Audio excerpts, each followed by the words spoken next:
স্বামী স্ত্রীর 3 জায়গায় চুমু দিলে স্বামী সম্পদশালী হবে এবং ওই সংসারে আল্লাহ তাআলা সংসারে বরকত এবং রহমত নাজিল করে দিবেন। আমরা বর্তমানে লজ্জার কারণে এই বিষয়গুলো জানি না, তবে আম্মাজান আয়েশা রাদিয়াল্লাহু তাআলা আনহা থেকে আমরা অনেক হাদিস পেয়েছি।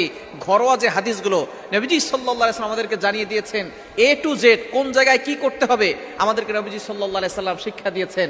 একজন স্বামী তার স্ত্রীর সাথে কেমন ব্যবহার করবে এটাও নবীজি সাল্লাল্লাহু আলাইহি ওয়াসাল্লাম আমাদেরকে শিক্ষা দিয়েছেন। সালমান ফারসি রাদিয়াল্লাহু তাআলা আনহুকে একবার এক ইহুদি জিজ্ঞেস করেছেন, তোমাদের নবী কি তোমাদেরকে সবকিছু শিক্ষা দেয়? সালমান ফারসি রাদিয়াল্লাহু তাআলা আনহু গর্বের সহিত বলেছিলেন, হ্যাঁ, একজন বাবা যেমন তার সন্তানকে হাতে কলমে সবকিছু শিখায়, আমাদের নবীজিও আমাদেরকে হাতে কলমে এ টু জেড কোন জায়গায় কি করতে হবে সবকিছু শিক্ষা দিয়েছেন।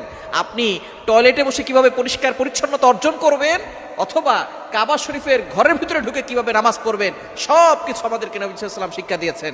এজন্য স্বামী স্ত্রীর ভিতরে যাতে করে মিল মহব্বত হয়,